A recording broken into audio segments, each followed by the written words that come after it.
Les rematchs dans le MMA et en particulier à l'UFC ont souvent le potentiel de surpasser en intensité et en intérêt les premiers affrontements. Mais qu'est-ce qui fait qu'un rematch devient un événement incontournable, capable de captiver les fans bien plus que le combat initial? Dans cette vidéo, je vous parlerai des différents éléments clés qui entrent en jeu quand on parle de deuxième, de troisième et dans certains cas de quatrième combat. Le premier élément est la rivalité intense entre deux combattants. Rien ne captive davantage les fans qu'une rivalité personnelle, palpable entre deux combattants. Les provocations, les échanges verbaux et les tensions hors de l'octogone créent une dimension dramatique qui transcende le simple affrontement sportif. Prenons l'exemple de Conor McGregor contre Nate Diaz 2. Lors de leur premier affrontement à l'UFC 196, Diaz avait choqué le monde en soumettant McGregor par étranglement arrière, mettant fin à l'aura d'invincibilité de l'Irlandais. Ce résultat inattendu a mis une pression énorme sur McGregor pour prouver sa valeur dans un rematch. Avant leur second affrontement à l'UFC 202, la rivalité a été portée à son paroxysme. Conférences de presse explosives, insultes mémorables, comme McGregor qui promettait de reprendre son trône. On a même eu une bataille de bouteilles d'eau légendaire. Cette animosité a transformé le rematch en un événement que les fans ne pouvaient pas manquer, chacun voulant savoir qui s'imposerait définitivement. À l'inverse, un combat comme Sean O'Malley et Merab Dvalishvili manque pour l'instant de cette tension. Les deux ayant été vus récemment partageant un moment amical dans un jacuzzi, ce qui atténue totalement l'aspect conflictuel. Les rivalités gagnent aussi en intensité grâce à des oppositions de style marqués. Lorsque deux combattants apportent des approches radicalement différentes, le choc des techniques devient un spectacle en soi. Par exemple, Anderson Silva contre Chael Sonnen 2 opposait le striking spectaculaire de Silva, mêlant Muay Thai, boxe et Taekwondo à la lutte agressive et tenace de Sonnen. De même, Khabib Nurmagomedov contre, une fois de plus, Conor McGregor mettait en scène un lutteur d'élite face à un striker explosif. On a aussi eu Israel Adesanya contre Yoel Romero qui confrontait la précision fluide d'Adesanya à la puissance brute de Romero. Cette différence stylistique captive car elles promettent un duel où chaque combattant doit repousser ses limites pour triompher.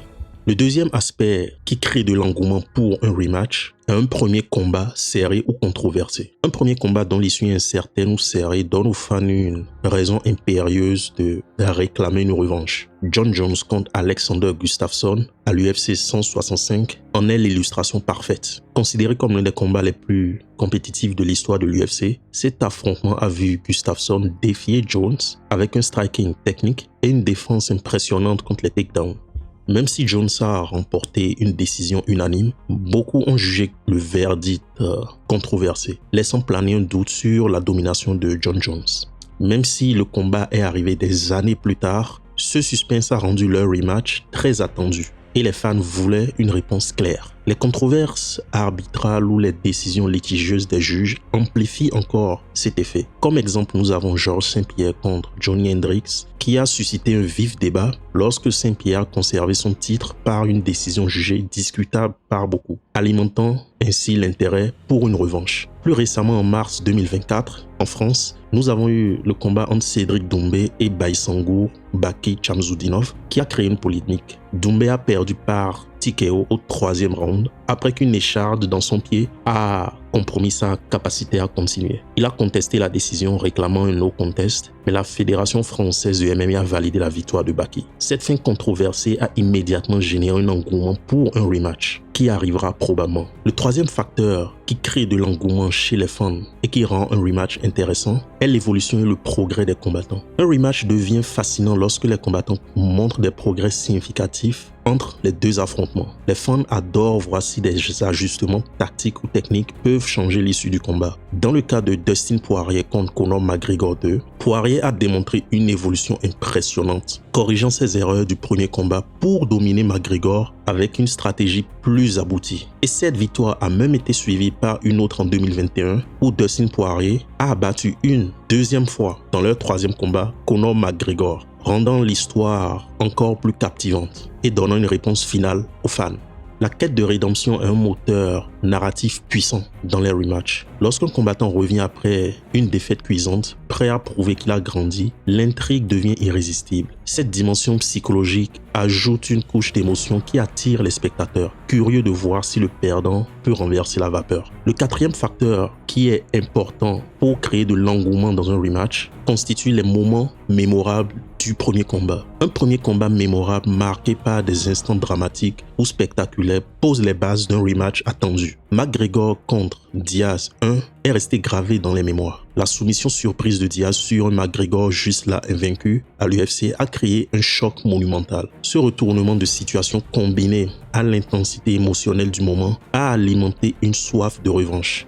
D'autres exemples incluent John Jones contre Alexander Gustafsson 1 avec son intensité brutale, ou même Robbie Lawler contre Rory McDonald 2 à l'UFC 189, qui est devenu légendaire pour sa violence et son dénouement au 5e round. Quand un premier combat se termine de manière ambiguë, comme par une blessure ou une interruption, les fans exigent une suite. Aljamain Sterling contre Petr Yan à l'UFC 259 est un cas d'école. Yan a été disqualifié pour un genou illégal alors qu'il dominait, offrant le titre à Sterling dans des circonstances controversées. Ce dénouement frustrant a fait de leur rematch à l'UFC 273 un événement très attendu, les spectateurs voulant une conclusion définitive. Le cinquième facteur qui est nécessaire pour l'engouement des fans pour un rematch est l'implication émotionnelle et médiatique. L'UFC s'est transformé un rematch en phénomène grâce à une promotion savamment orchestrée. Les médias sociaux jouent aussi un rôle clé en amplifiant cette narration, créant un buzz constant autour de l'événement. Les fans eux-mêmes deviennent acteurs de l'engouement. Sur Twitter ou d'autres plateformes, ils débattent, prédisent et expriment leur attachement émotionnel au combat. Cette implication renforce l'aura du rematch, le hissant au rang d'événement culturel. Cela constitue les 5 gros facteurs qui justifient un rematch. Aujourd'hui, je vous parle de ces facteurs à cause de l'annonce de Dana White et de l'UFC pour le deuxième combat entre Merab Dvalishvili et Sean O'Malley. Ce que vous constatez est que ce rematch entre Merab et Sean n'est absolument pas justifié parce qu'il ne respecte aucun de ces 5 critères. Il n'a pas de tension personnelle ou de rivalité intense puisqu'ils se sont affichés il y a encore un mois dans un jacuzzi, tous les deux. Ils ont des styles opposés, mais le style de Merab et son cardio est tellement dominant que personne ne pense que Sean pourrait renverser la situation de façon convaincante, à moins qu'il arrive à avoir Merab avec un coup bien placé comme il a eu Aljamain Sterling. Ce rematch n'est pas justifié parce que le premier combat n'était ni serré ni controversé. Il s'agissait d'une domination de Merab du début jusqu'à la fin. Ce qui veut dire que la décision n'était absolument pas contestée et la victoire de Merab était totalement claire. Ce rematch n'est pas justifié parce que le perdant Sean O'Malley n'a pas eu le temps de progresser ou d'évoluer, puisque depuis son dernier combat avec Merab, il a eu une opération et il était techniquement sur la paille et ce combat est arrivé en septembre. Ce n'est pas assez de temps pour juger une quelconque évolution comparée en plus au style agressif et au style de très haut niveau qu'affiche Merab. Le quatrième facteur, ce rematch n'est absolument pas justifié parce qu'il n'a pas eu de moment mémorable du premier combat. Même si Merab a totalement dominé Sean O'Malley, le style de Merab est rarement mémorable. Il y a rarement des situations mémorables qui restent gravées dans l'esprit des fans. Le cinquième facteur que viole ce rematch donné à Sean O'Malley est le facteur de l'implication émotionnelle et médiatique.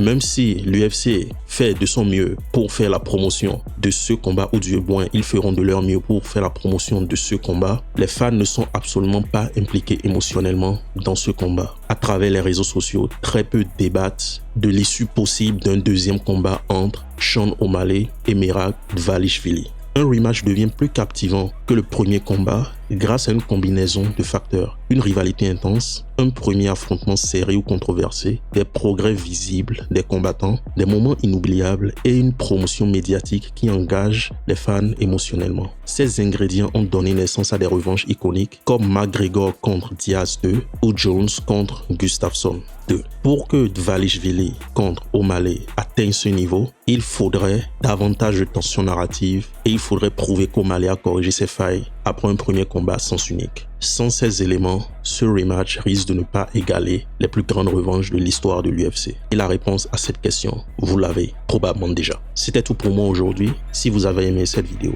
abonnez-vous, aimez, commentez, partagez avec vos amis et on se dit à la prochaine.